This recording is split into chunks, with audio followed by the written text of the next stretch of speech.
All right, I call this January 13th, 2025 meeting, Planning Commission to order. First item tonight is the election of officers for 2025. Just to remind everybody, you can nominate yourself. You can also decline a nomination before it's voted. And if there is more than one person nominated, we will vote on each candidate individually. So with that, I'll open up. Is there anybody wish to be nominated for chair? I'd like to nominate Matt Velkovich for chair. Is there a second? I'll second. Thank you. Either one.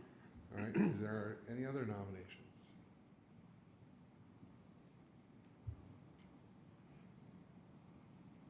All right, if there's no other nominations, then that'll be it. So moving on to vice chair. You want to take a vote? It's, okay, there was no, okay. All those in favor? Thank you. Next, we'll have nominations for vice chair.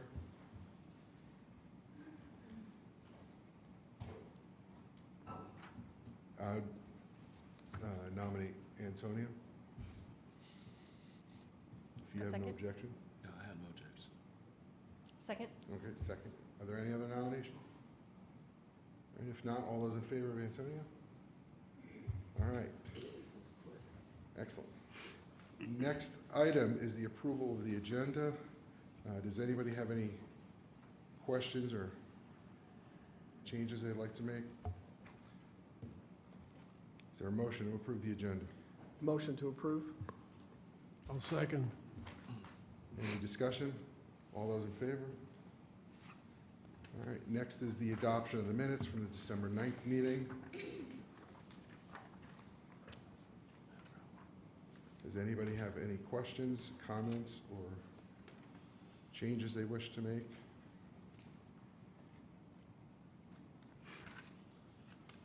Make a motion to approve as presented? Okay, is there a second? A second. All right, is there any other discussion? All those in favor accepting? Okay. First item tonight is old business, and the York County Planning Commission is to receive information and review and provide a recommendation on an ordinance adopting a public education facilities impact fee to be imposed on all new residential development in the Fort Mill School District Number 4 pursuant to York County Ordinance 2718, impact fee procedures.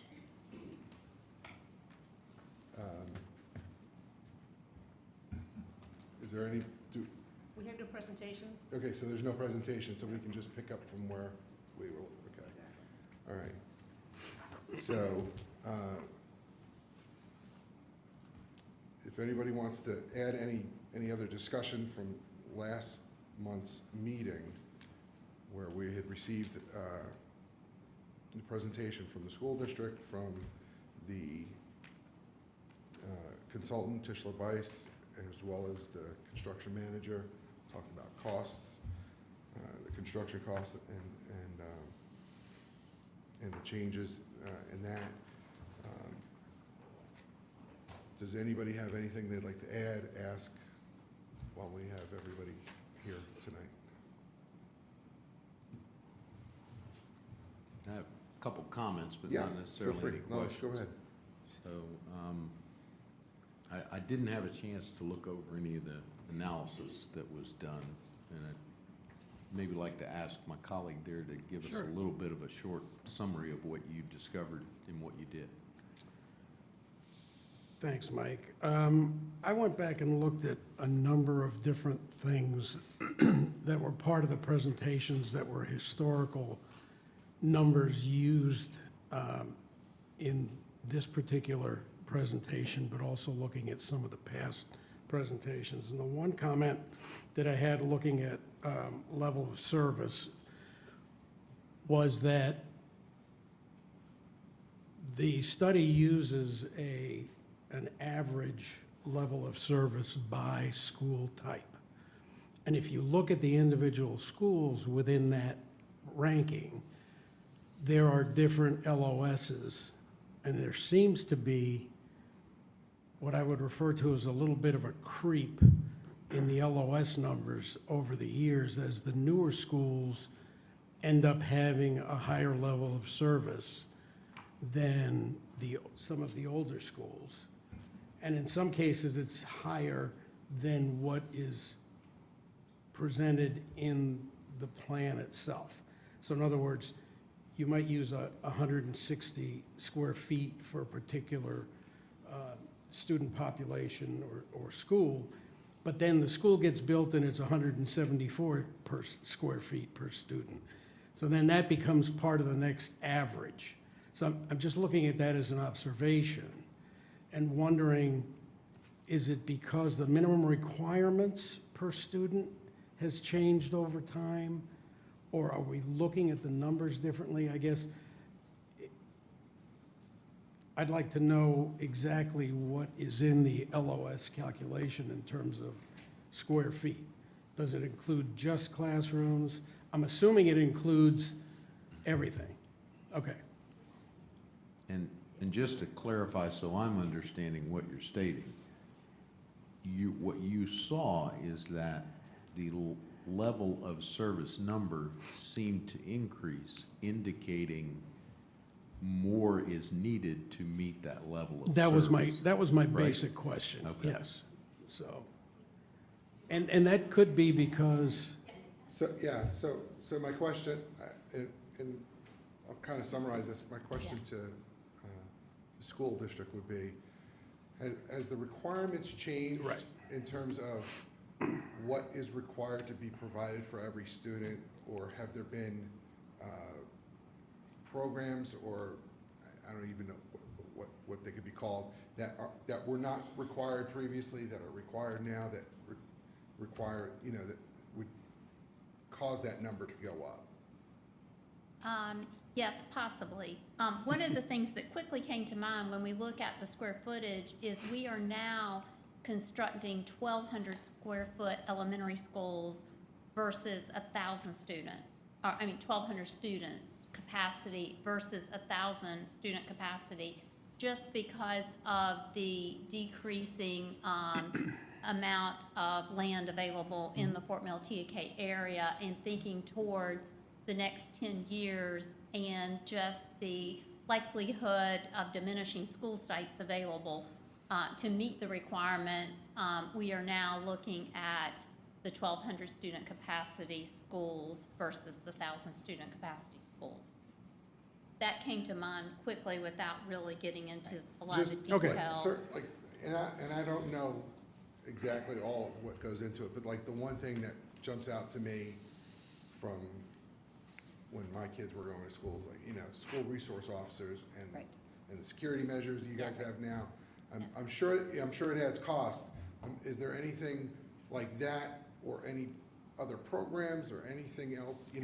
in the is- numbers. Right, so a couple things, like if I think about some of our older schools and the width of the hallways, right? We now build schools with wider hallways. That is just, every model is slightly improved. There is more space for group breakout Pullouts. sessions, that we didn't used to do that in schools nearly as frequently as we do today. So there Okay. are spaces that are required to do those kinds of things.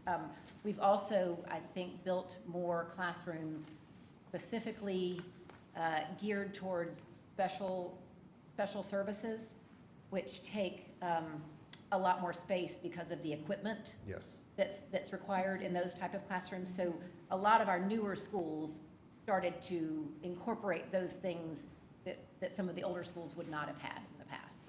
That I understand. Yes, as well That makes as sense. even And our. handicap too, right? That's Yes. what I'm That's saying, what you- like the Yeah. width of Saying the is that hallways and things right, like The that, inclusion yeah. of those classes and the equipment they require, and Right. there's, it's Bathroom not just size. classroom, it's not just classroom, there's also, like, Right. there's Just the adjacent. progression Yes. of the way schools operate now has necessitated some of those things changing and having a little bit more square footage and layout for them. Cafeteria space is another great example that comes to mind. Okay. We discuss that every time we look at the next goal. Do we need to increase the cafeteria space? That should be in the code, right? I mean, in the architectural, you know, in the I building wish we had our code. architecture guys. I'm sure it Yeah. is. I don't know if we Minimum are requirements greater than the should be. minimum Yeah. as a practice or not. If- Right. What I would guess at is that they're trying to avoid having lunch start at 9:30. That is true. And end at 2:15. Right. That is a true statement. Which We is do try probably to the avoid reason that. why it would be larger, Yes. so you can get more students through there Right. in a shorter In period a of time. fewer number of So lunch now, I- sessions. like all of those things, that's what I thought. It was stuff along those lines. I just need to hear that from you. Yeah. Thank you for clarifying that. Sure. Any other questions while we're at it? Does anybody else have any questions? I don't think so. No, the only other observation I had in the charts that I sent was that, and we looked at this a little different way, but if you look at the projected enrollments that were in the 2018 study, and then you look at the projected enrollments in 2024, the only ones that really hit the nail on the head was the high school requirement. Elementary and middle school, it looks like the current, the slope of the current trend has been reduced from 2018 in both elementary and middle school. So it doesn't necessarily mean, I don't know what that means. Does that mean we have less enrollment, or does that mean we're sharpening our pencil on So on a the couple study? things. I mean, Okay. in general, Mhm. more of our high school students are growing because the grades below them are larger. Right. Not as many people move during the high school years as elementary and middle. That's Okay. just standard. So some, but the 8th grade is bigger than the 9th grade is bigger than the 10th grade, you know, just if you look at our overall Pyramid, yeah. enrollment numbers, right, down the line. So that doesn't surprise me about the high school numbers continuing on the trajectory that they were on. I would say from 18 to 23-ish, we definitely did see a decline in the steepness of the Of curve, that curve. yeah. having to do with a combination of things. I mean, COVID COVID. took a big hit, Mm-hmm. but also the availability of new homes. You know, I think we talked in our session last time, whenever that was, about the fact that with supply chain issues and other issues, there was definitely a slowdown in permits that have now ratcheted back up. So it's a true statement that we saw the flattening of the curve. I hate to use that term from COVID days, but anyway, the flattening of the curve, but has started to pick back up sort of coincidentally with the permits that are coming in at I a think I faster shared, pace. I think I shared at the last meeting that what we saw in 2024 was that more than half of the 2024 months exceeded our average monthly impact fee collections. And when we came before, I shared that November was extremely high for us at like 1.7 million. We saw that again in December as well. So if that is an indication, we are back to, you know, seeing the steepness start again with housing permits in our area. They could have just been trying to beat you. Yeah. I would add one more thing. I believe, I'm doing this from memory, but I believe if you're looking at 18 study to today's study, we also delayed the year that we were opening a couple schools because of that. So we pushed out the middle school a year, we pushed out an elementary school a year because of Okay. exactly what you saw, that we were able to gain some more time before that school was necessary. Still needed, but we got an extra year out of it before then. I'll be And I think happy we to- shared, I was going to say, that these enrollment numbers in the new study are based on, it's a reset for us, and it's based on the most current data that we have in the schools as of right now. Oh, So, I can appreciate that Yeah. it's a reset. If you Yeah. look at it, we said in 2024, under the 2018 analysis, the enrollment, for example, I think this is total enrollment, was 20,907, Right. and we ended up at 18 and change. So we were 2,000 under. yeah. Yeah. But then that becomes the starting point for the It is. analysis and estimates going forward. Correct. I'd be happy to share that with you. You Yeah. might want to look at it. Yeah. It's, again, it's a little different for high school, Yeah. but for the other two. We were not unhappy to have that extra breathing room of a year before we had to do another bond Sure. referendum and build another school, no doubt. Well, it does show that the projections are becoming a little bit more accurate over time, I guess, as you have more data available. Thank you for explaining that. Sure. Does anyone else have any questions? No questions, but just some general comments on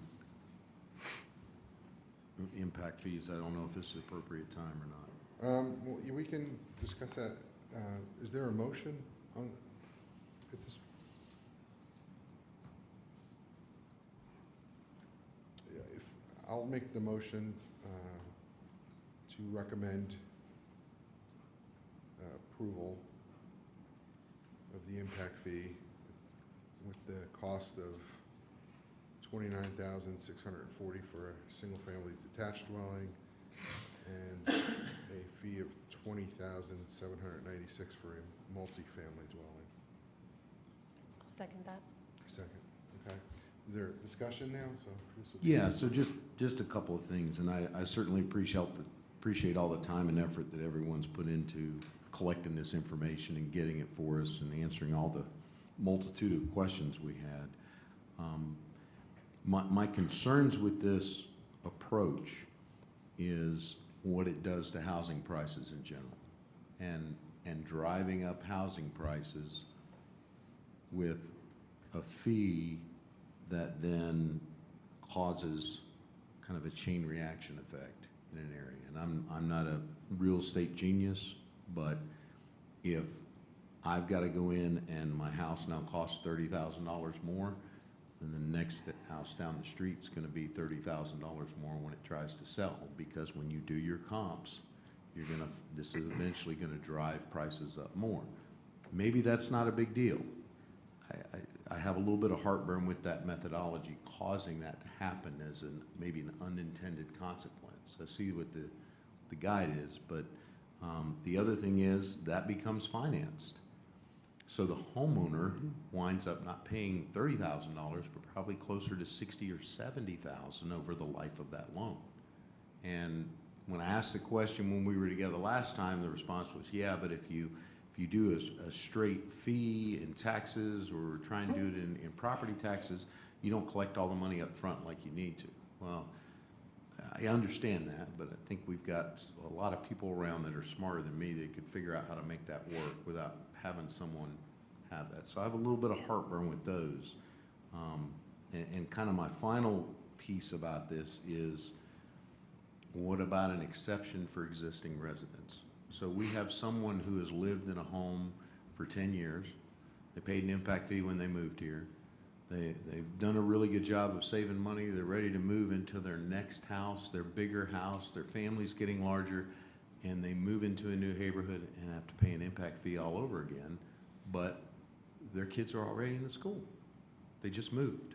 They went to a new location. Now they have to start all over with that extra fee, which they paid the first time when their kids come in, which was the intention of, hey, you're bringing more students in, you need to pay the fee. So I don't know how county council will look at this, but I would like to pass along my desire that they take a look at a possibility of an existing resident exception. If you move from, you're already a York County resident and you move into a new home, that you're already, you don't need to pay this impact fee. So Those were kind of my thoughts. I think the argument that I've heard for that in the past has been, so you move as an existing resident, but then who's coming to take your house? No idea. Could be Exactly. somebody Could be- moving up It from could an be apartment somebody- to my but, house, you know, right? At some point, there, I think Yeah, the I totally understand, and the then logic that's is that part of the, somebody's coming in. that's right, but that's an assumption, right? And that's part of my problem with the impact fee overall, is that it's, okay, it's a new house and new people coming in, and so then there should be an impact fee. Well, if it's two people that are over the age of 65 that have no plans to ever have kids, or it's a young couple that decides they're never gonna have children, they're paying an impact fee and they're not having an impact because they have no children coming to the school. So I just have a little bit of heartburn with the methodology. I think there there might be some other ways to handle this. And the other problem is we get constricted by what state law says we can do, right? I just want to voice those concerns while I have a moment to say those, because I understand the intention. I've seen the growth since I've been here. I can remember riding out Highway 5 to 85 and it only being 2 lanes, right? And now it's 4 lanes and not in some of the places that the road used to be, right? Yes, we've grown, we're getting bigger, more is happening. I get it, and more people coming in, we need more schools, I get it. It just, some of the methodology here, I think, is a little clunky and could create some hardships, or is putting some costs into the housing market, maybe not in the best way. That's all I had to say. Not really advocating we don't approve this. It's more a commentary on, we're kind of stuck in a methodology. We're stuck in what state law is. We got a lot of really smart people around here that can probably figure out a way to get this done and avoid some of these conflicts. And I just hope that's part of the discussion as it goes forward. I yield the balance of my time. Does anybody else have anything they'd like to add? I apologize, this is more of a question, but will there be a public hearing for each time this comes back around? So like every 5 years, is there another public hearing? That's correct. So this will actually, once you finish this process here, this will go to county council, and there will be a public hearing. That impact fees require a 30-day public notice period, so I think we're expecting this to go forward in March. And so in previous ones, we've had it in the Kelby Center. I think we'll be able to do it right here, though. So, but yeah, there will be public hearing for it, Okay, thank and you. 3 readings as well, like any ordinance would have. Matt, I had one other question. Diane may be able to answer this. On a number of previous occasions, we looked at the requirement for having to do the affordable housing study as part of this proposal. If you go back to the original Fort Mill one, it has it. If you go to York, it has it. If you go to Clover, it has it. Is there any reason why that study, that part of the study is not completed or presented? I know Diane asked the question. I don't know if I she got did. an I'm going to answer. defer to Leanne if she wants to be able to answer that question, or Christie.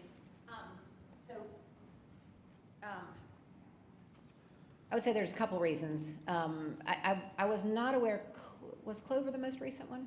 Because I know it has been, York. York, I know it's been morphing Yeah. over the last 5 years, because since we were the first in South Carolina. A couple of things happened. First of all, in the litigation, what we learned is that there is not a universally accepted methodology for assumptions for percent down and utilities cost and things like that. So it made redoing that methodology somewhat subjective, because Fort Mill School District as a group doesn't have, it's not a county, it's not one set of residents that you can easily put your thumb on and say, here is, they don't use the same utilities, and so here's the numbers. Or even things like income is not readily available other than census data, which is very old. And so at one point when it was done, the numbers that were presented were 5 years old, and they were, not for us, but just with other impact fee studies, they're so questioned that it became not terribly useful data. And so the one thing that is universal is, I've forgotten who asked the question about the fact that it affects the payment, right? And so Tischler Bice has done that in multiple states and other places, that is one thing that you can concretely say with certainty, this will be the impact on a mortgage, depending on whether it's a 30-year at this rate, that rate, the other, and I think that's the table that's in there. Obviously, that amount is a lesser percentage if you have a $1 million house than if you have a $500,000 house, but it's at least a consistent calculation that can be done, and it's not really subjective. So I think it was intentional to get away from numbers that we were trying desperately to make sense, but they weren't real concrete and easy to come by. So. Thank you. So it's a requirement, but the requirement seems to have changed, or vague. Unfortunately, the requirement is 100% vague. The Okay. requirement is do a study, right? And so in trying to figure out the best way to do a study, there have been a number of different attempts, and this was one that we, again, a lot of it has to do with what we went through with litigation in recognizing that there were differences of opinion of what the average amount is down, and we don't have data to really say with certainty what the average person puts down in the Fort Mill School District area, as an example. So that was somewhat of a guesstimate. And the ordinance will, once again, have the provision that if we had a development that qualified as an affordable housing development per federal law, Guidelines. They that wouldn't have that to would pay. be exempt. Right. So that Right. would once again be in the ordinance, that if it would meet those requirements. If it was Okay. true affordable housing, If there it was would be true no affordable impact fee. housing. Yeah, I understand what the objective was, but it also provided a pretty good glimpse into kind of what Mike was saying, you know, at the end of the day, you've got all these expenses and you're adding a $30,000 impact fee. and You're it adding could- $150 a month on You're adding average. 150, Right. yeah, well, that's, Right, that's. that but adds that's up real on a number. yearly basis and Absolutely. after 30 years, so I just wanted a clarification as to whether it was something that was changed in the regulations or whether Tischler Rice or somebody decided to change the way they were presenting it, because it really doesn't address the affordability. And it's not, I guess the regulation is not saying it has to be, it's kind of Well, silly. It's not saying it has to be accurate, but it has to No be set completed. methodology Right. in the state law. It But- just says it has to be, But addressed. I would say this, the average home being built is Mm-hmm. for $650,000. And so the impact of $150 on that mortgage, because that is a fact of what's actually being built in Fort Mill, is 600 and something on I think you average. told us that the last time. It was, Yeah. it was I don't- 5% back in 2018, it's still just under 5% now. So Today. Okay. the- Okay. The ratio hasn't changed, It's everything has gone it's up. just everything's gone up. So Right. that's To your just- point.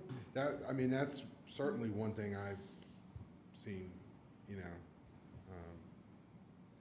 And, I mean, and the school district themselves had, you know, a challenge just trying to get prices to hold Yeah. where they've been through COVID and zero shortages and all that. And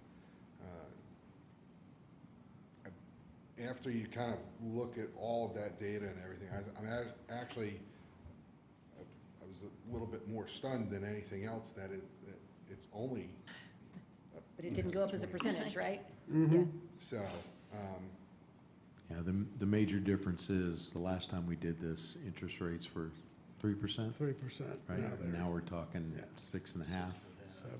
right? Yeah. So that, Yeah. and Hopefully it can coming, come, hopefully you know, coming and, down. and, Right. yeah, and that can still fluctuate, so Sure. there's still time. sure. But I Yeah, we just, have no control over that. yeah, Right. I mean, We I don't. just, I see, you know, what was $400,000 homes are now 600 and something thousand, and, you know, cost for a school has gone up even more, in addition to all the requirements they have to do for everything, so, you know, I'm just, like I said, I was kind of stunned when I took all of that data and everything, and then I realized, like, it's a very proportional increase in the fee. It's, the dollar amount is, it's like, it is a sticker shock, but when you look at it in the context of everything, it's not a, there's not an increase in there that, you know, you can, It's not inconsistent. Well, Yeah, and there's nothing proportional is a key inconsistent word, there. because that is the key to the methodology. And in fact, when you were talking about, you know, if an existing resident sells a house, remember, this is based on a .54, I think, kids per house, which I'm not sure I've ever seen a house with half a kid in it. But, you know, because it is a proportionate share Yes. across everything, right? Yeah. Some have more, some have less, and we don't charge by the kid. Maybe better if we did, but can't, so.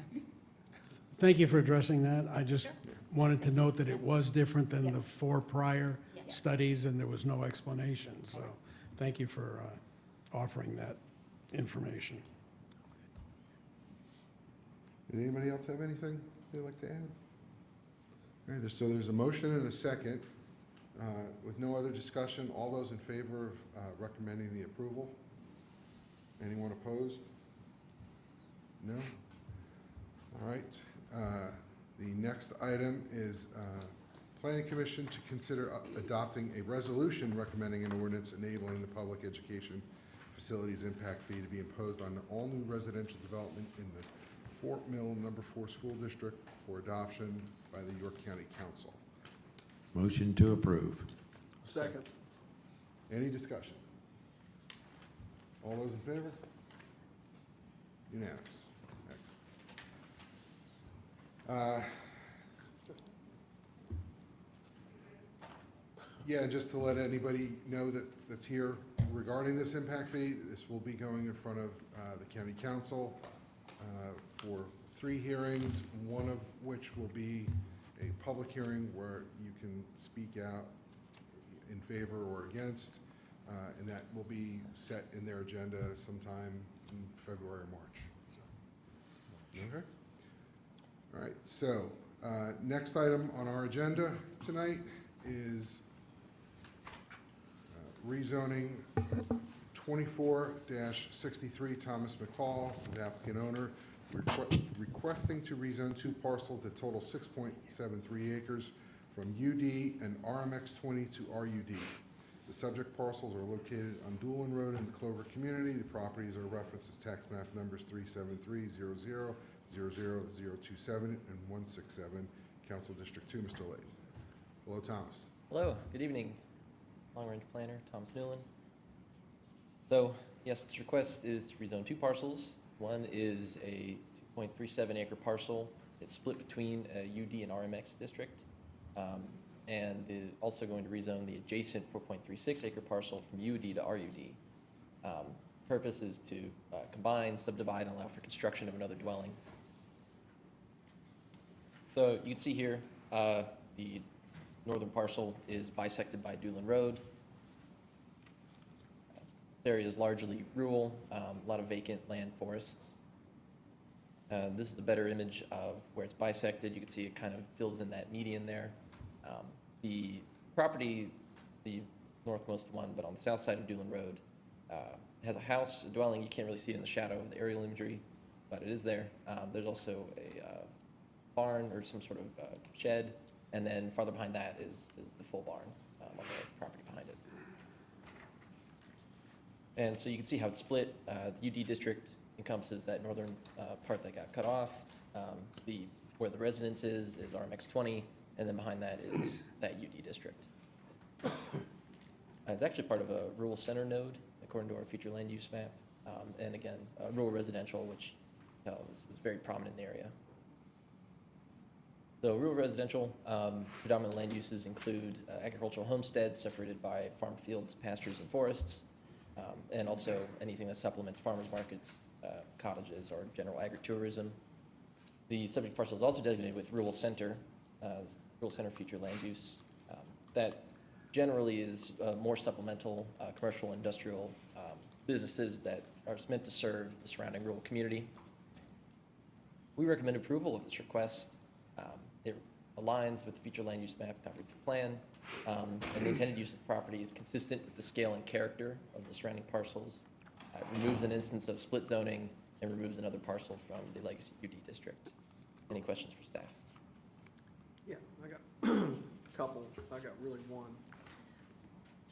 Do we know which part of the parcel is where that new house is going to be built in the future?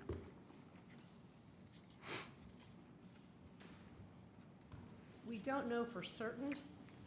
They are working with an unusual shape of a property, trying to figure out how they're going to develop it.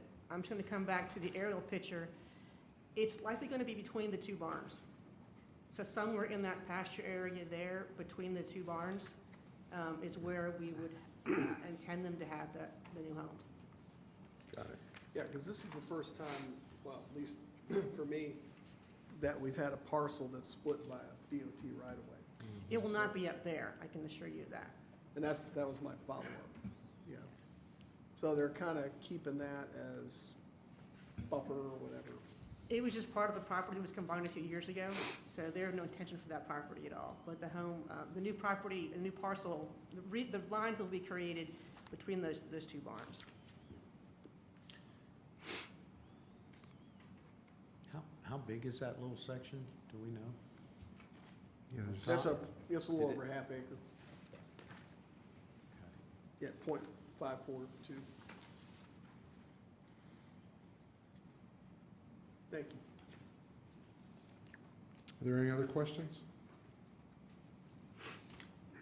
Is there a motion? Make a motion to approve. A second. Any discussion? All those in favor? All right, next item is rezoning 24-64. Nick and Catherine Brown as applicant owner requesting a rezone of 2 parcels totaling 12 acres from RMX 20 to RUD. The subject parcels are located at 4817 Mount Gallant Road, Rock Hill. The properties are referenced as tax map number 546000027 and 209 District 6. Mr. Huckabee. This is another one, rezoning 2 adjacent parcels. They total about 12 acres from RMX 20 to RUD. Purpose is to allow rearing of livestock across both properties. As you can see here, it's directly adjacent to the city of Rock Hill, kind of in this large lot area, quite a few suburbs in the zone. Again, you can see a lot of vacant land out this way. Here you can see the dwelling exists only on the western parcel. The eastern one is totally vacant, otherwise it is pretty much totally wooded. It does have private easement access that leads it up to road there. So currently it's RMX 20, and you can see it's kind of part of this RMX 20 group here, along with those suburbs that come off of just the south side of that annex of Rock Hill. And as you go farther away from the municipality, you get into more rural and then agricultural conservation. Our future land use plan kind of reflects this too. A lot of this is all single-family residential area, and it all kind of provides this buffer between Rock Hill and that conservation land use designation.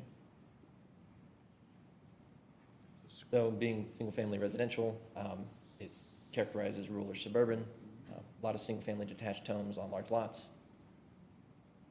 We recommend approval for this, even though it does not specifically align with the future land use map and comprehensive plan. We see that it aligns with a lot of the current surrounding land uses. We see that access is only available by private easement to the road. And certainly, it's not very conducive to a single-family residential district where it is, especially with its scale. And making this rule also kind of maintains that buffer between municipality and conservation district. Any questions for staff? So is the intention to leave that, I guess the one to the right, yeah, the one to kind of our right here, to leave that ag use only? It will be rural residential. It would be, both would be RUD, which will allow. Right, I understand. When they talk about agricultural uses, they're talking about bringing a number of animals out Yeah. there. That's right.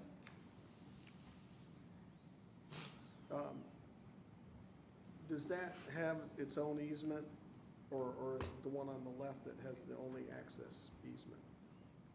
The one on the left is the one with the easement. I'm sorry, I couldn't hear The you. one The one on on the the left, the western one, is the one with the easement, yeah. So if these were ever, if that parcel was ever sold, they'd have to get their own. Yeah, Yeah. in fact, if this were to be developed much at all, it would probably need a new road to connect the both, so. So this is not a recombination at all? They're still staying 2 separate Right. parcels? Yeah, Okay. that's right. Does the same owner own the house that's being split by the property line? No, that's somebody else's property, just to the north of that one. Yeah, no, they just own these 2 parcels back in the back. And I think as far as the easement goes from where the home is to Mount Gallant. I don't know if there's a recorded easement that goes from the other parcel to the left to this one here as well. I couldn't see it on any documents, but it may be when I just couldn't find that document. But if they would go to sell it, they'd want to get an easement Right. before they would do that. Yeah, That's not their intention, though. You answered my question. Yeah.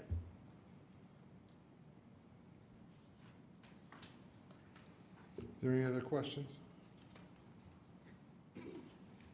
Is there a motion? Make a motion to approve. I'll second. All right, is there any discussion? All those in favor?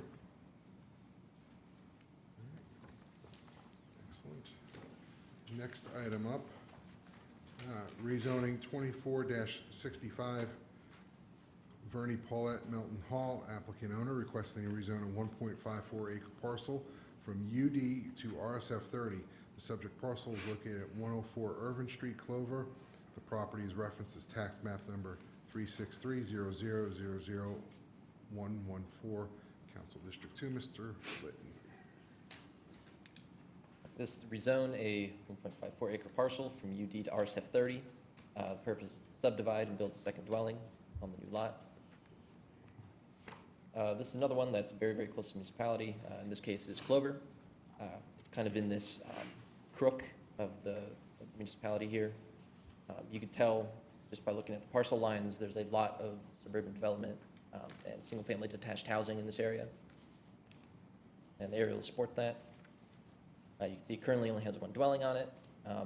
This is a fairly large lot for this area, actually, but the scale of the house is very similar to those around it. And you can see currently it's all mostly UD. There's some pockmarks of residential single-family 30, which is obviously the prospective zone the applicant is seeking. And taking a more general look at Clover for the future land use map, you can see the kind of ramping of density as we go from municipality, which is the most dense, we step out, we go to single-family residential. I know it's a little hard to see on the map, but the more yellow is the single-family, and then beyond that is rural residential, and then it kind of goes into the agriculture and conservation. So single-family residential, future land use, single-family detached homes on large lots, rural suburban in character. And we recommend approval for this request. It aligns with the future land use map and comprehensive plan and is surrounded by parcels of similar size and character. Any questions for staff? Just one real quick one. So we're not dividing the property at this juncture, correct?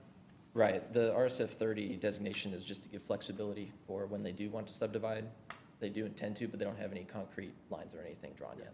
So if they, just another follow-up, if they want to subdivide that, then they would have to get an access easement at that stage, correct? It's possible they could divide it to where the second parcel would still have access to the road. But that gets into the minutia of the subdivision process. Diane might be able to speak more to it, but. You're correct.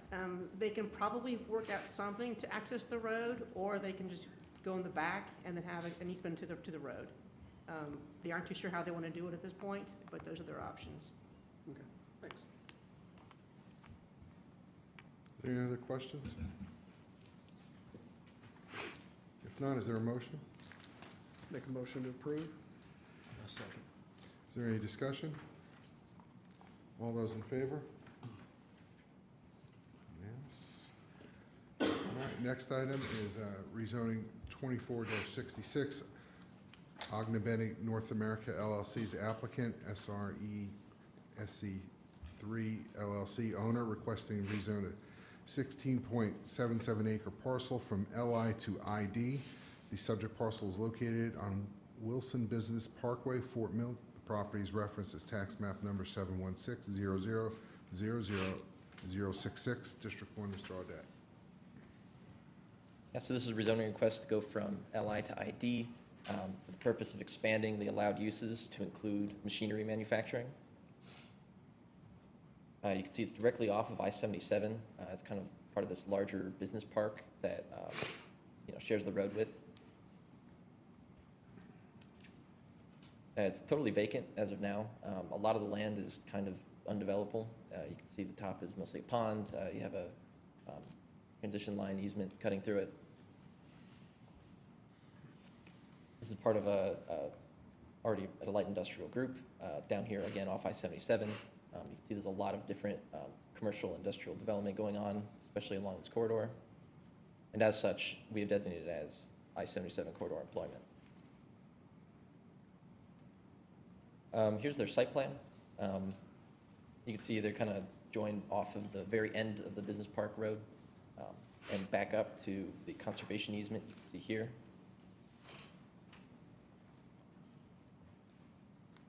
So I-77 corridor employment, very characteristic of businesses and industrial campuses that benefit from easy access to the interstate. And we would like to recommend approval for this request.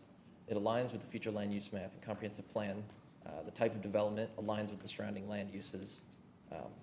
And certainly not much else can go at the very end of a business park as that can.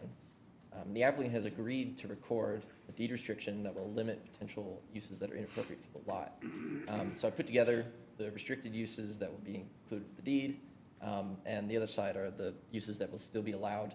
The general gist is the restricted uses keep them out of a lot of chemical byproducts, a lot of the really, really heavy stuff, and the allowed uses are typical of, I would say, a lot of our industrial development here in York County. Any questions for staff? Is there, on the deed restriction, is it, will it be written on the deed restriction that any change would require county council approval? I don't think that's actually within the deed restrictions. I can double check just to make sure, but I don't remember seeing that in the actual document. It's been reviewed, I believe, by legal, but I'm not certain if they've gotten to that one. If not, it'll definitely get done before county council reviews it. So we've, Okay.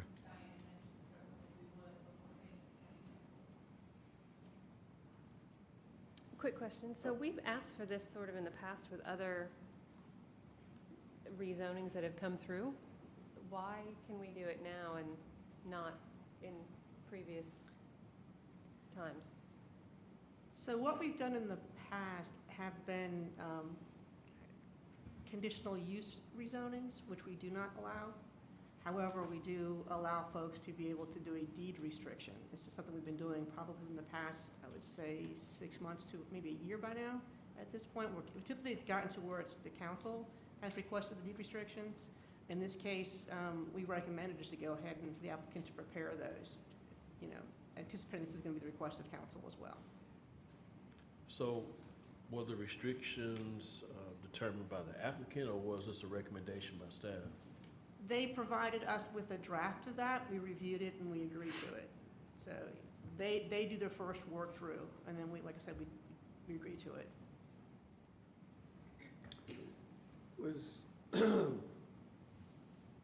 Was there an amount of trips associated with this use or whatever ever generated where you would have to possibly have to do a TIA? Might be part of Section G of your staff report. Section G of your staff report, I believe, has that information. So for the TIA, that's done during the civil construction review process. We don't do that during the rezonings, and so therefore we wouldn't generate the number of trips at this point. That But it data would is be not done available. later? or- Sure, Yeah. absolutely.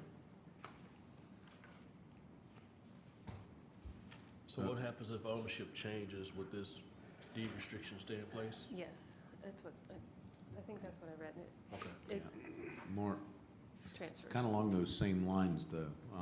And I really appreciate this very much, Thomas, because one of my first questions would be, okay, well, that was a restricted, what's the allowed set? And really appreciate you taking the time to put that in front of us very compactly like this. So, do we know what type of machinery it is? That, Yeah, so it's a steering system for things like forklifts, tractors, vans, and cars that are being produced. is what kind of steering system? Steering systems, yes. Okay, okay. And so if we were to change that to, in the future, a landscape supply facility, you might have more trips going in and out of there than you would as a machinery, or some of these other categories might. So my question's kind of along the lines of what's been asked is, if these allowed uses are then by right, and they decide to change an allowed use in the future, ownership change, is a TIA then, can we impose a TIA because what they're trying to do is different? And would they even have to let you know? Yes. So what they would do is they would come in for a zoning compliance for a change of use. And at that point, it'd be reviewed, and we would ask them to prepare a document saying they will generate this number of trips. We'll compare it to the current one, and if it's more than a certain number, there's a certain percentage, they have to do updated TIA. So yeah, that would definitely happen if that use changes. Okay, so just help clarify for me, because when we do this, we're giving them the zoning, but with all these allowed uses, right? Correct. So when they change to one of the ones, they're not gonna do machinery, they do something different, why would they have to contact the county if it's For a already zoning allowed? For a zoning compliance letter to confirm they can actually do that use there. Okay, That's just part of the whole process of developing property and running your business. very good. Thank you, ma'am. That's all I had.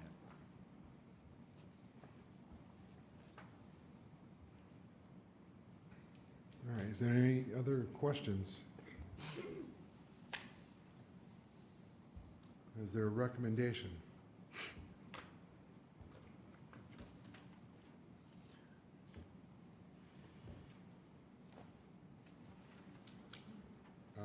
I would recommend approval. I would also like to add a condition in that if the deed restriction is to be changed, that it also has to be approved by council. And this additional one, You the said, additional condition. The additional, yeah. Yeah. In addition to staff's Right. recommendation. Can you repeat that condition, please? If they come back and they want to revise the list, whether they're adding stuff or if they want to take stuff that's from restricted over, it has to get approved by council So to change the deed restriction. to change the deed restriction. Yeah. Just even if there's uses we don't know about right now, they can get added in here 5 years from now. It just has to go through council. Excuse me, Matt, if you have any questions, the applicant, I believe the attorney is here, may prepare the document. If you have any questions for them, they can specifically ask those.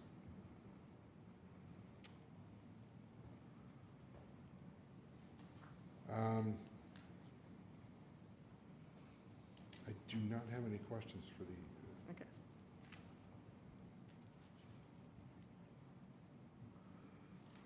I'm just reading the restrictive covenant one more. I think section 8 kind of covers that, of the actual document in your packet there, on the deed restrictions. That's what my question was, is that what is the current process for changing a deed restriction? There is no set process. I think it depends on how it's actually written. We've had a variety of different ones where we've actually required it to come before council and council to be a party of that deed restriction. We've had some where they were just written like this, where they cannot change the uses.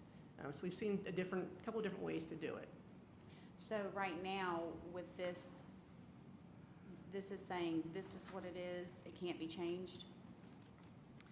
The way I'm reading it here is it Okay. runs with the Okay. property itself. It It actually goes is with the listed title. in there on number 8. Yeah, I think Yeah. number 8 covers it. Yeah. Are we to a point that we need to have an executive session and receive some If you, more Yeah, if you want. information? if you would like to, that's certainly. Yeah, I think I'd like to request we go into executive session and get a little bit more detail around the specific legal questions we're asking. I'll second that. All right, is there any discussion? All those in favor of going into executive session? All right, we will be going in executive session. We'll return shortly.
Okay, so we've returned from executive session. No action was taken. Currently, I have a motion for approval. I'm going to amend my motion. So the new motion on the floor will be, I will recommend approval subject to two changes in the deed restriction it's written before us. The first one is that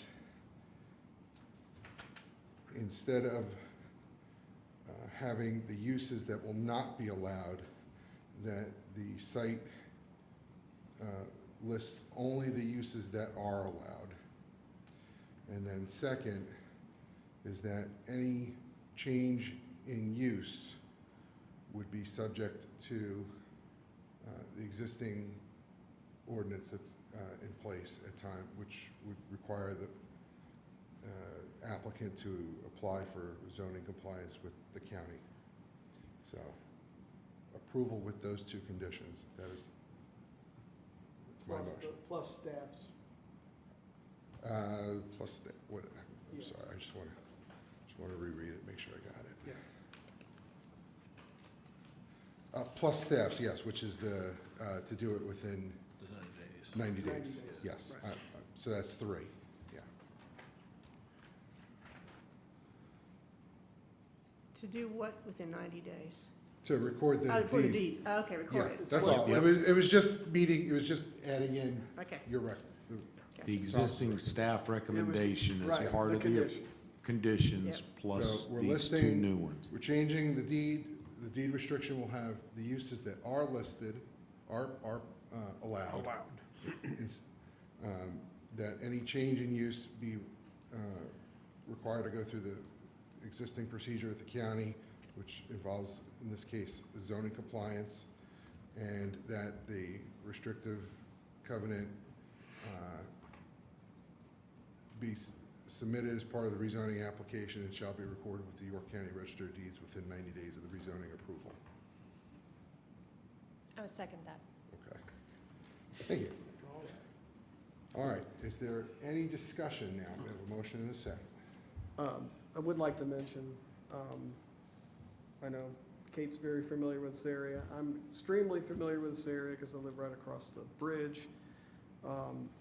This is a really, really, especially in the morning, it backs up really far. So that's why I mentioned about the TIA.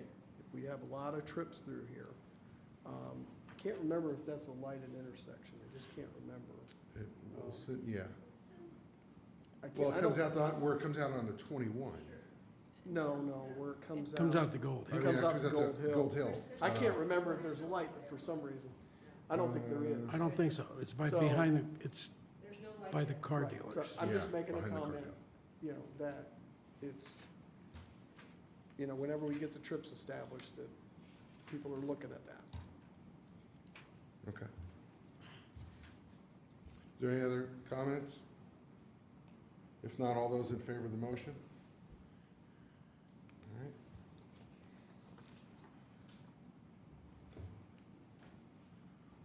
Next item is rezoning 24-67. Georgia Pappas is applicant, GTA Properties LLC is the owner, requesting to rezone a 4.86 acre parcel from UD to GC. The subject parcel is located at 3071 Highway 21, Fort Mill. The property is referenced as tax map number 721000015, District 7, Ms. Cloninger. So this is rezone approximately 5-acre parcel from UD to GC. The purpose is the current district does not allow for personal services and retail, but a GC district will allow the applicant to expand the options for the current and future tenants of the existing shopping center. You can see here, it's kind of between Highway 21 and I-77.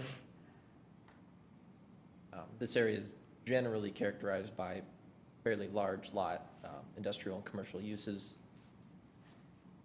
And that's represented here in the zoning map as well.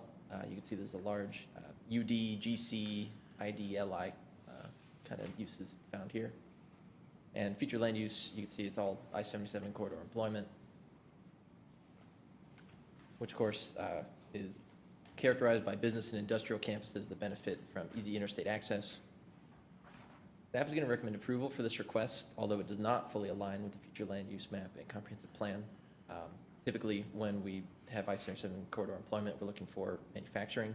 But given that this is directly on the border, and this is a pre-existing structure, and a lot of the parcels nearby, especially along Highway 21, are similar in size and character, it will also remove another parcel from the Legacy UD district. Any questions for staff? Yeah, I got one. It has here expand the allowed uses of pre-existing shopping center to include retail and personal service uses. What does personal service uses mean here? So I believe that's like, I don't know, Diane, can you define it like more closely? It's You're probably getting there. It was like typically it's hair salons, nail salons, those types of personal uses, which are not allowed in UD. That's been the most frequent request to be able to change it to GC. Well, the DMV is part of that. I was gonna say, Complex. is DMV in there? Yeah. All right, is there any other questions for Thomas? If not, is there a motion? I make a motion to approve. All right. Is there any discussion? I'll second. All right, all those in favor of the motion? Okay. Next item is rezoning 24-68, Robert Ward applicant.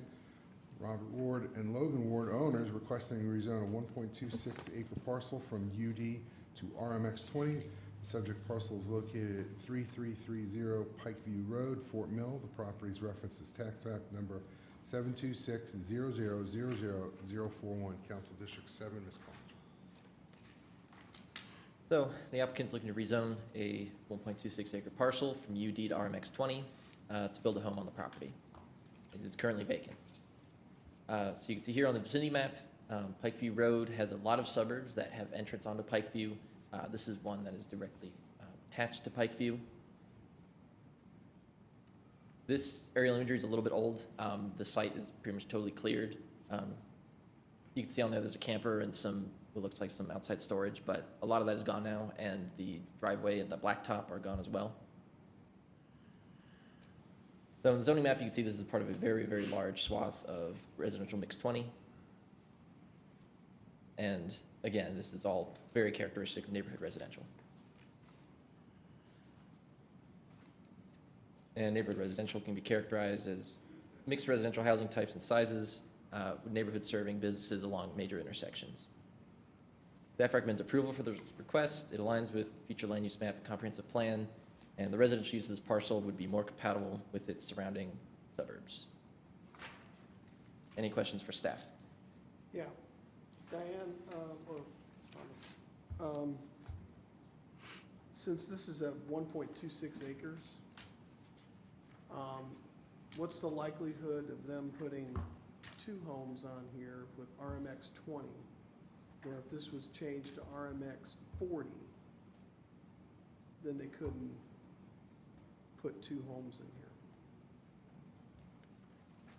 Because that would be close to an acre.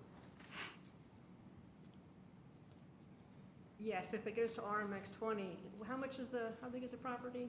1.2 acres? 1.26, yeah. I don't think, I have to do the math on that one to see what that actually gets to two RSF 40 properties. That's 80,000 square feet. Yeah, I don't think Um, this'll, Yeah, What's that? I don't think this would do I it. don't think it'll fit to the two. It wouldn't fit? RSF 40? Yeah. Yeah, you wouldn't get, Have to get a calculator out. what about it? you won't even get 2 if it's RSF 30, So, so. R- So what's the So- calculation? Tell me what the calculation It's is. 20,000 square feet, Right, RMX 40 is 40,000, yeah. right? If So they what did they- RMX 20, they can, This is an acre and. they could do, yeah, they could do 2 lots at RMX 20, That's what I'm trying Yeah. to say. and only 1 at RMX 30 or 40. Right. Yeah, they could just get the one. Yes, they can do 2 if they did for this. I don't think that's their intention. RMX 20 is more aligned with what's nearby. It's more aligned with the comprehensive plan, and that's why staff was recommending approval of that one.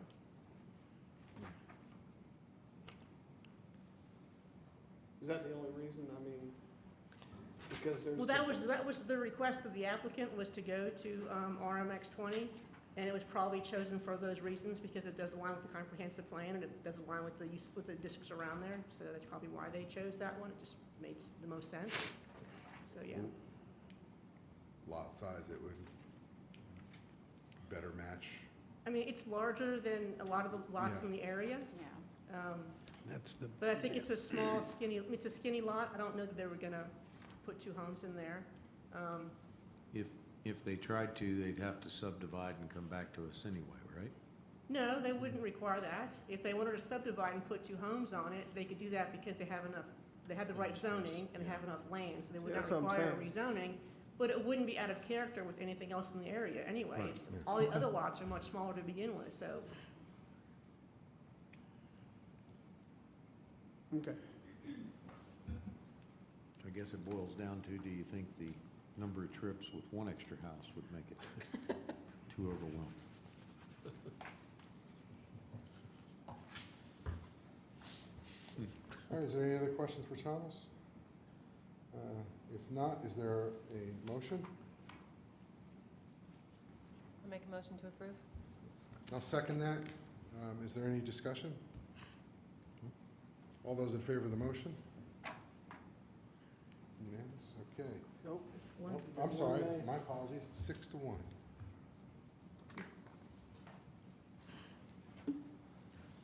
All right, next up, Planning Commission to review and provide a recommendation to amend Chapter 155, the zoning code to increase the maximum size allowed for accessory structures on lots less than 1 acre.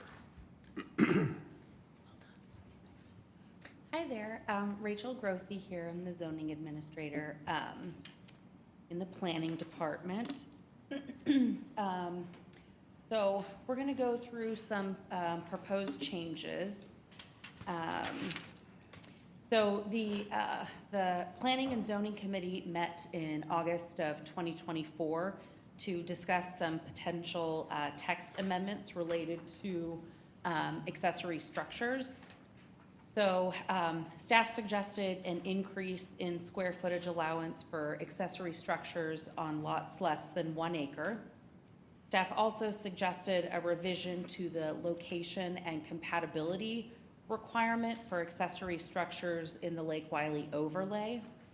And this revision in the Lake Wiley overlay is twofold. So first, it makes it easier, excuse me, it makes it easier for lakefront properties to develop accessory structures.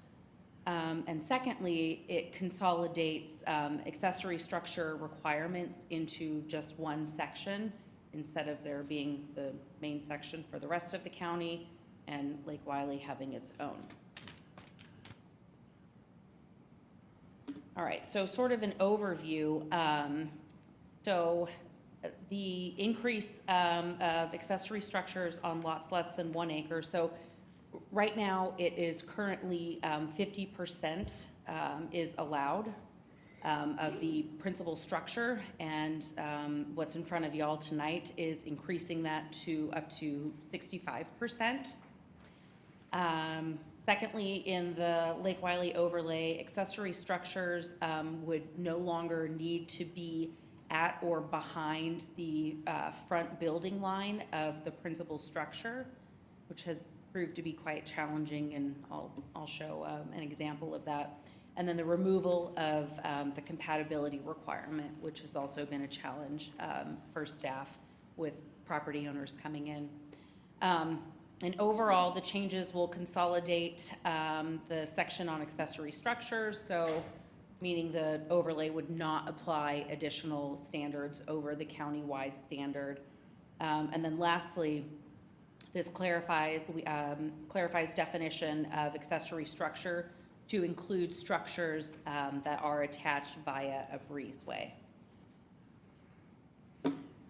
So I have this really basic little super simple graphic here that illustrates what the code currently permits on lots less than 1 acre in size.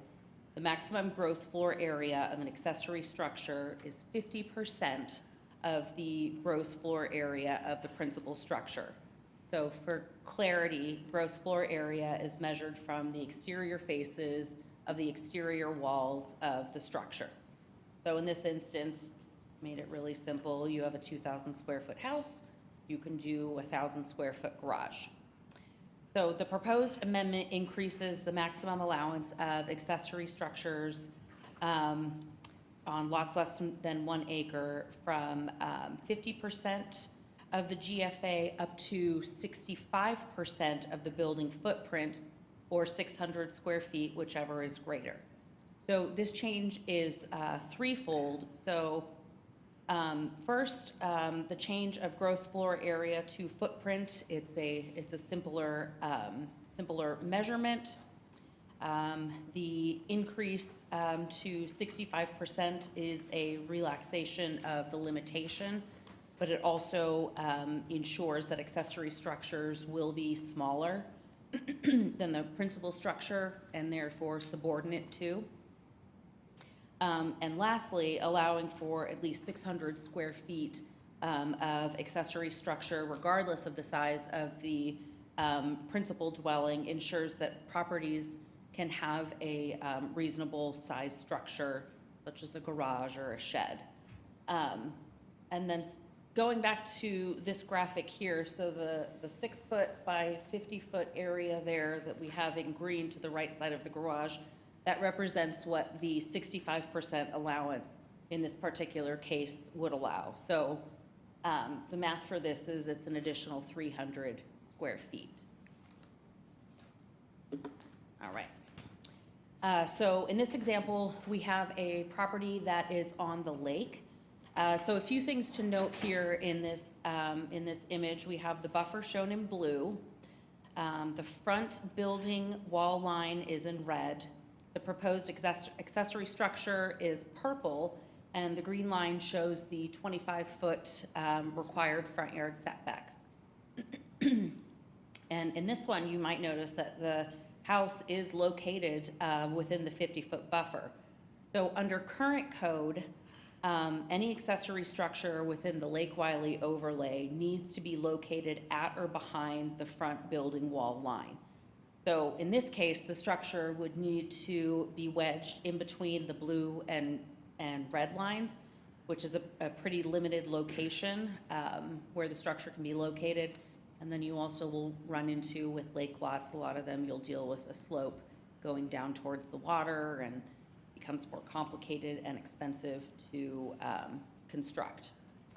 In addition to the proposed structure not meeting the location requirements, so in this example, it also did not meet the compatibility requirements. So according to current code, the structure must consist of materials, colors, and styles that are similar to the principal dwelling. So the biggest issue in terms of compatibility in this example was related to materials, and we run into this a lot as staff when we're reviewing building permits and when property owners come in to talk to us before they start a project. So we'll run into it with, like, if you have a brick house and property owner maybe cannot afford or does not want to construct a brick-clad, stick-built structure. So we run into that a lot. And then lastly, in this particular instance, the structure exceeds the 50% allowance by just a hair. So all in all, staff would not be able to approve this project as is. With the potential code revisions, that's something that staff would be able to approve.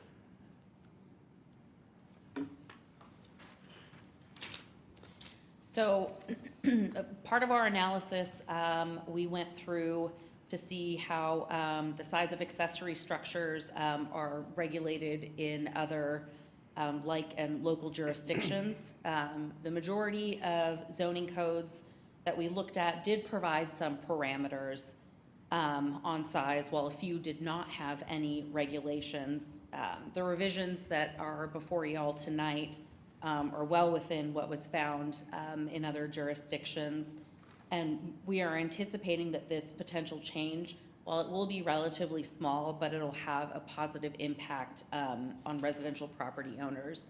Because like I said, I can't even tell you how many times we have had to tell folks, no, you can't have an accessory structure, there's not room for it. And then what ends up happening is they'll have to go for a variance for the requirement for location. So staff recommends approval of this amendment. So expansion of the allowance of accessory structure maximum on lots less than 1 acre is expected to have a positive impact on property owners. The consolidation of accessory structures into one section helps to provide clarity. This will allow lake properties the opportunity to develop reasonable accessory structures without the need for a variance. And all of this is in line with the county strategic plan, in that these amendments will help make the code more user-friendly while providing solutions to identified issues. This concludes my presentation. I'd be happy to try to answer any questions. Yeah, Rachel. Yes, sir. So if the primary structure, is that right? Yeah, you, primary, Yeah, principal. primary, whatever, Sure. yeah. If it's 2 floors, okay, Uh-huh. does the square footage, is it first floor plus the second floor? No, Just no, what we're proposing is just, Building footprint. is just the The building building footprint. Mhm. Okay, Mm. because it didn't say anything about 2-story in here. I just want to make sure we're clear on that. Okay. Yes, sir, yes, sir. Do you think we should add some language in there, or does it say it's just the one, it's just the building footprint, it does not include a second floor? Well, I mean, Because I, the accessory structure could be bigger if you had more square footage. See what I'm saying? yes, I do hear what you're saying, so, all right, so let's go back and just look at And an it might, example. I don't know. So, when we're looking at building footprint, in this example, it's everything that is outside of a wall, regardless of how many floors it is. It's just whatever is within that footprint. And then what we are proposing is a 65% increase. I understand that. Yes, to that. No, I understand it. I'm just saying that I just wouldn't want somebody to come in and go like, well, I could build 65% of a 2-story. It's 4,000. So, yeah, so if somebody, the example would be, it's a 2,000 square foot house, but it's 2 floors, so it's 4,000 square feet. All right, could you go to your That's why it's example from GFA. Lake Wiley? Gross floor area. Yeah, yes, that is why That's why it's, the code says gross floor area. yes. And Well- maybe I didn't explain it properly too. With this No, you example, did. with the 2,000 square foot, coming up with that measurement for the accessory structure is just Right. essentially the 40 times the 50. Yes, ma'am. Could you move to the slide that you gave us with the TKK example? Yes. So if you look at that residence, that's an odd shape. It's not a Sure. rectangle. Sure, it is. So you would need to take the exterior measurements shown there Yeah, and it's just a calculate your square- yes. area, Yeah. okay?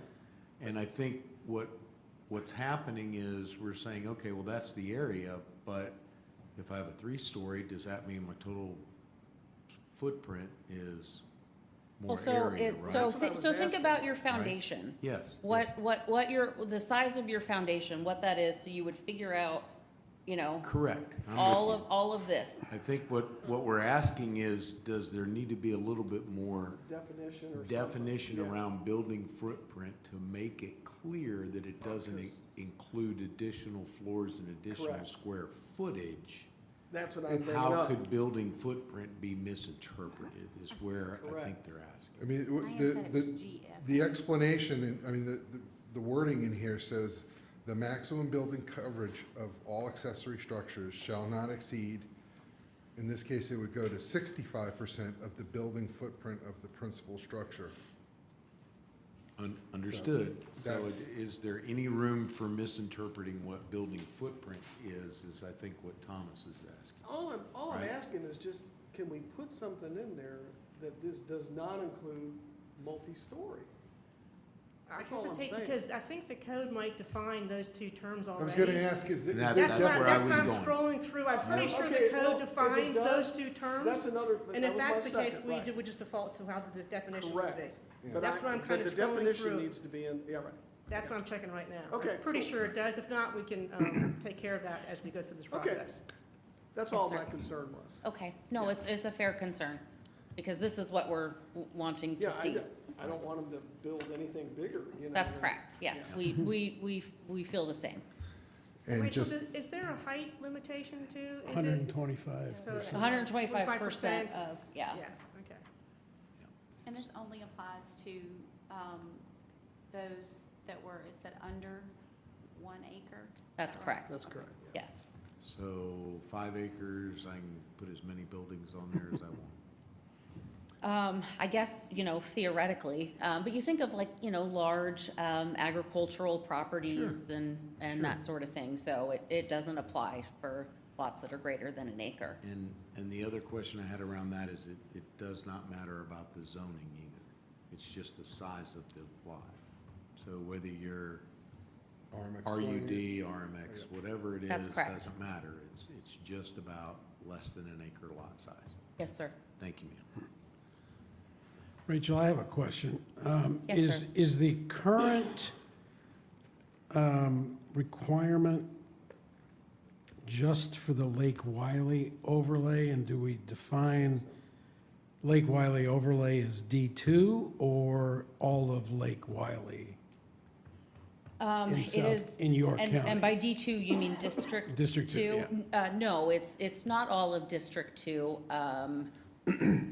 You know the parameters of where the overlay is, Diane, Yeah, roughly? The only reason, Kingsbury Road, Allison Creek Kingsbury, Road. yep, um, part of Perham, Kingsbury.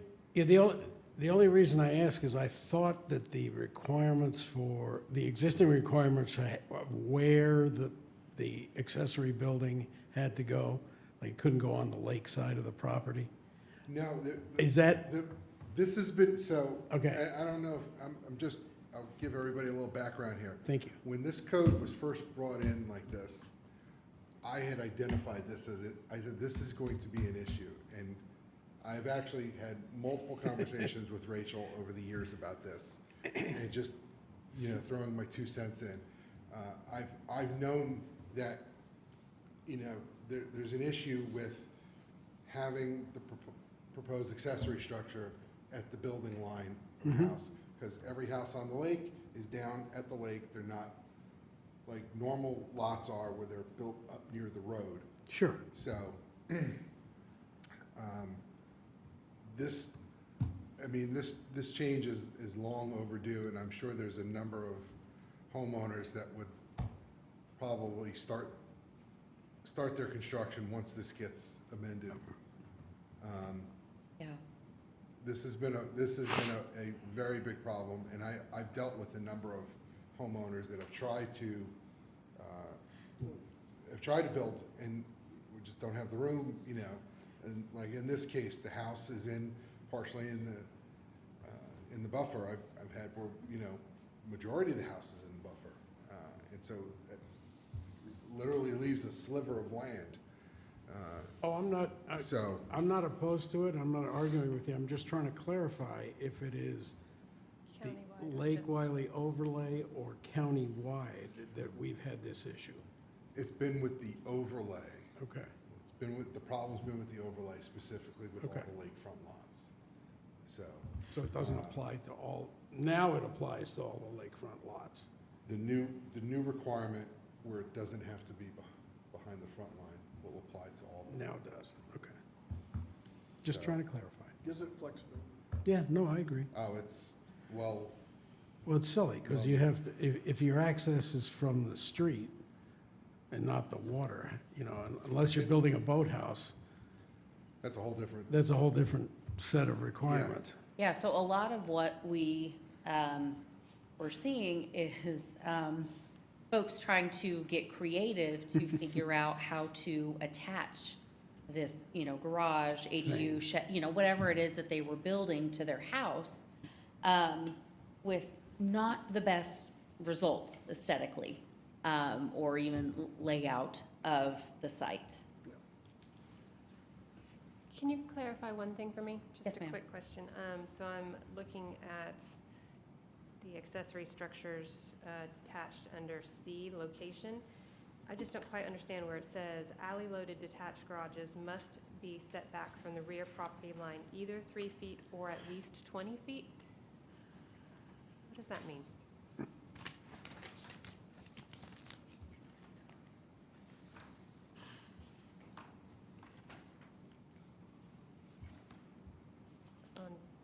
On packet page 132. Yeah, no, I'm with you I, on that, Kate. yeah, So the purpose of that is for an alley-loaded lot, imagine if you had a place where somebody could park their car for like non-parking purposes, where there's enough room for it. So that setback is in a way where it's, if you're gonna have that pad in the back, we wanted to make sure it's not too big where you can get a car in there kind of crooked, or make it big enough where you can get a car in there properly. So that's why you have, it's that, if you have that alley loaded for that area, is to be able to make sure that car can be lined up there correctly. Because folks will just put a car in there maybe sideways, maybe part into the road, and so it's to be able to prohibit putting that car behind an alley loaded garage inappropriately. Thank you. You're welcome. thank you. There you go. I'm with you, Kate, though. I think that was, That's the reason. That's, no, I mean, Wow, it makes Diane, sense. I you're just good. didn't quite understand the verbiage. good catch, though, Kate. That was, Are there any other questions? Diane, can have you answer my found question. anything in the definition? I think it's actually in the lot, it's in the measurement section, so I'm kind of scrolling through there, so I have found parts of it, but I haven't found everything, So, but we will definitely You've make noted the sure. point, so We know we're what your good. concern is, we'll make Yes, sure it's sir. defined properly. And you said ADUs are included in these accessory structures. Yes, yeah, that's correct. Accessory dwelling unit. All right, if there's no more questions, is there a recommendation?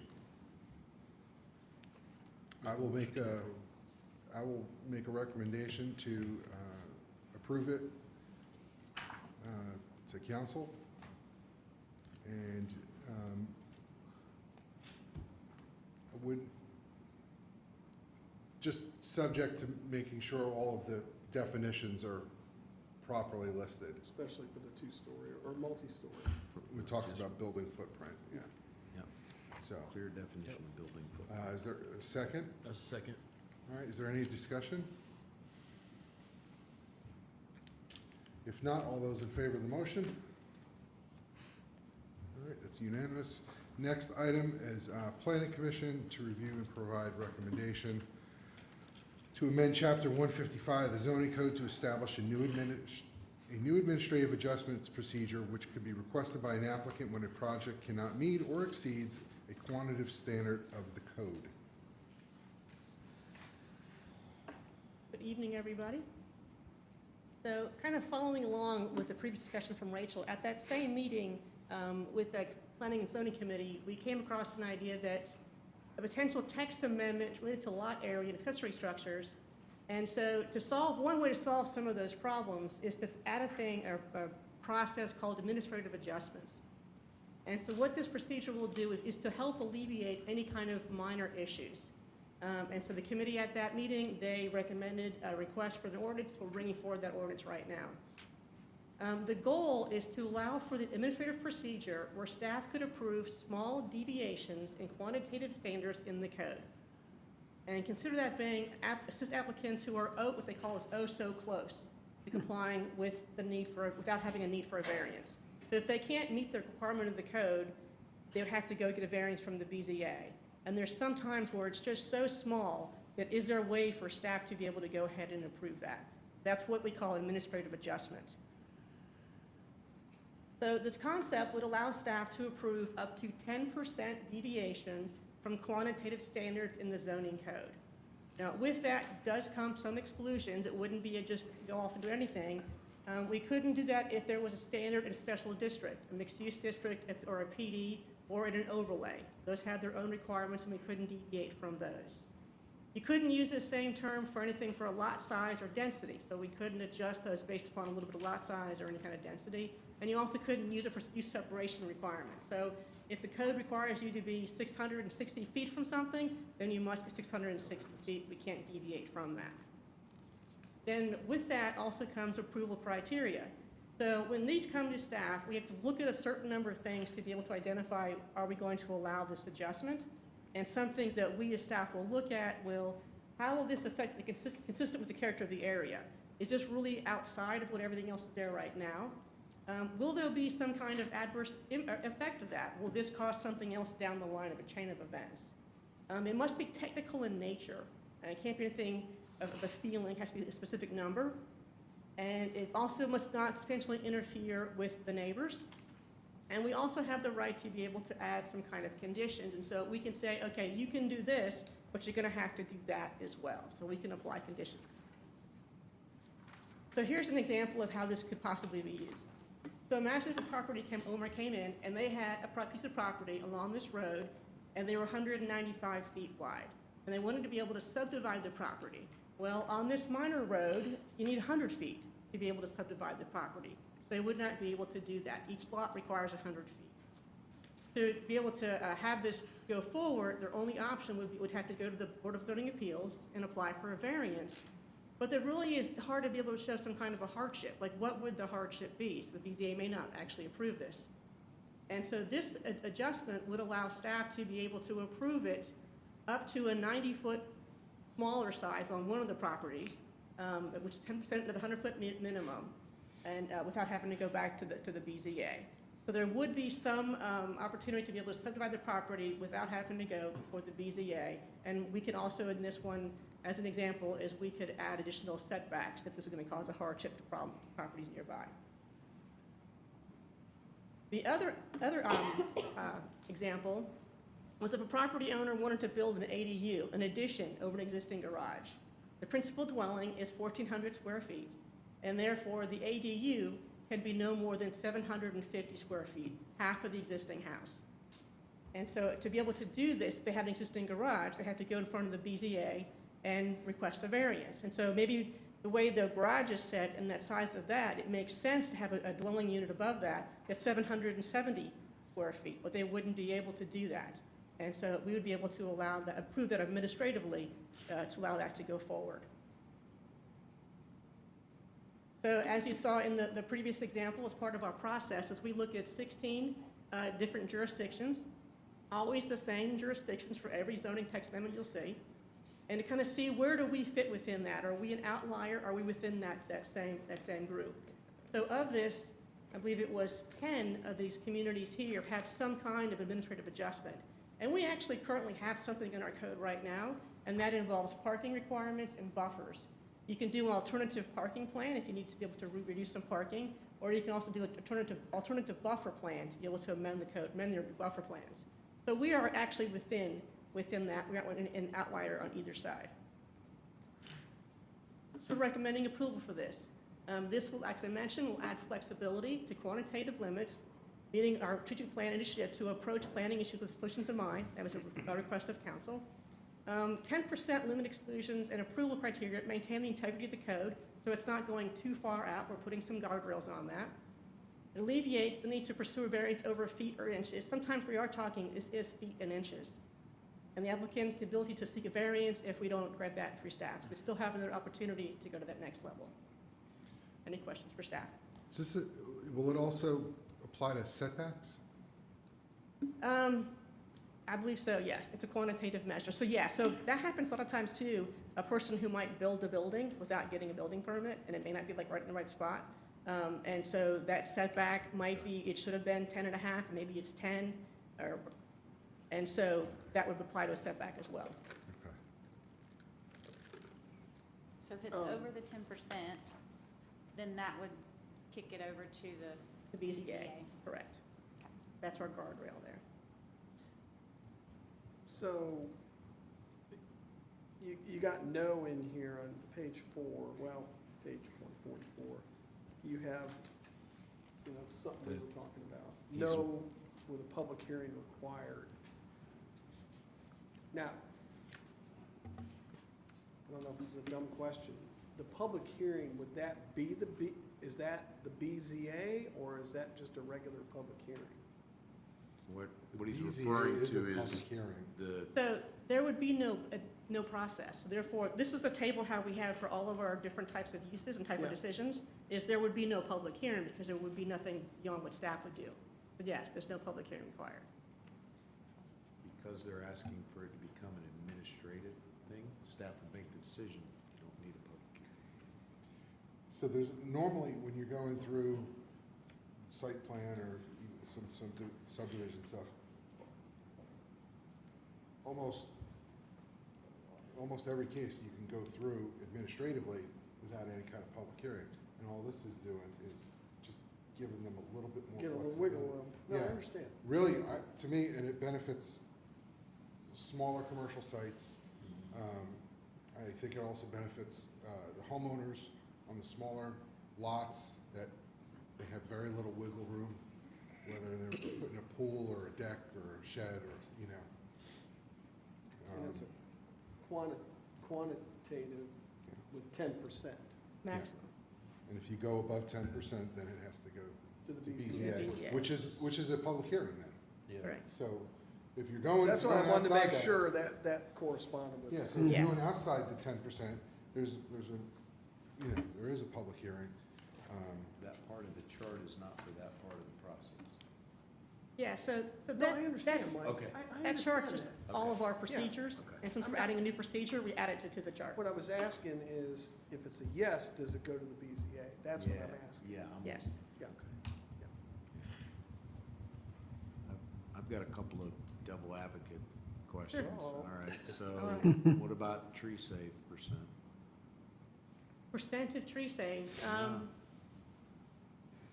yeah, that would be able to, What about size of a grand tree?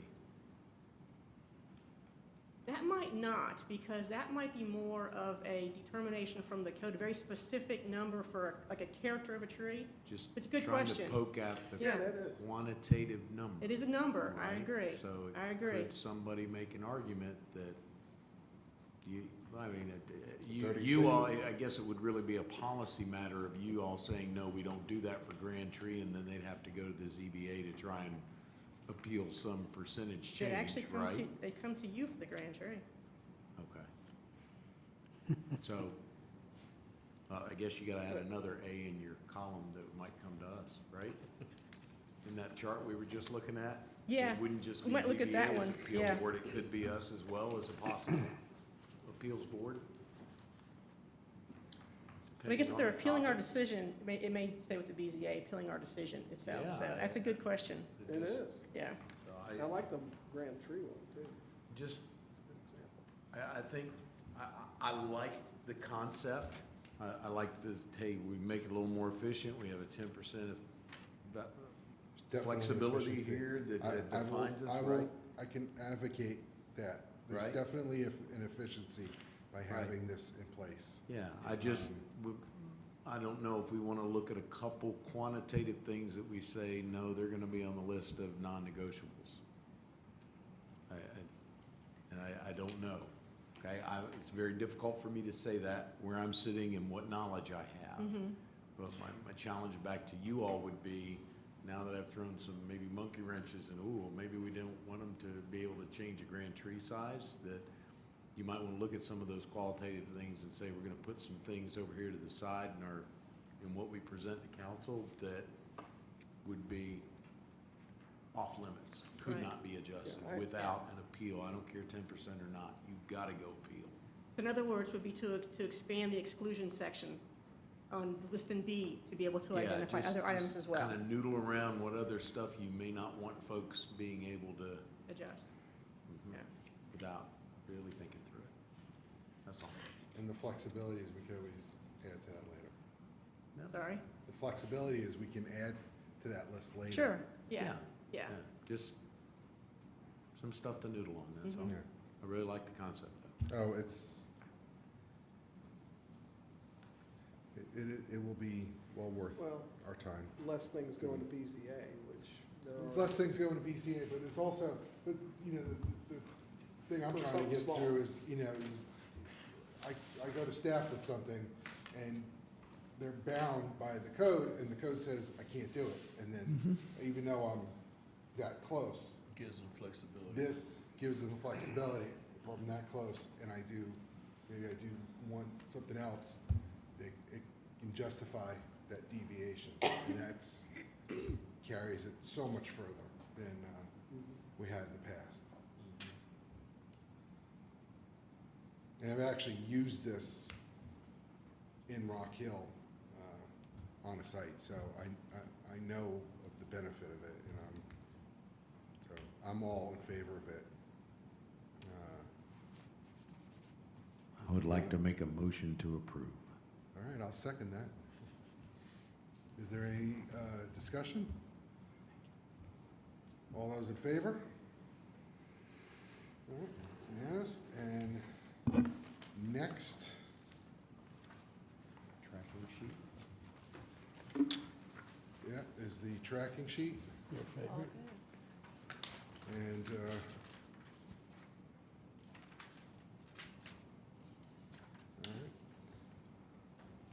And I have one last thing to say before we wrap up tonight. I thank you all for re-electing me. I'm very proud of the work we do here and working with everybody here on this commission. So I want to let you guys know that I very much value all of your input every time you have to say something. So I just want to say thank you. Feelings mutual. Yeah. Yes, sir. And that is- Absolutely. And Antonio, congratulations. You too. Thank you. Yes. Much appreciated. Antonio, thank you for stepping in. Yeah. On many occasions, I have to recuse myself. So if there is nothing else, do we have a motion to adjourn? I make a motion to adjourn. Second. Second? Discussion? None? It's always a All big those in one. favor? I don't We know. are adjourned. I don't know.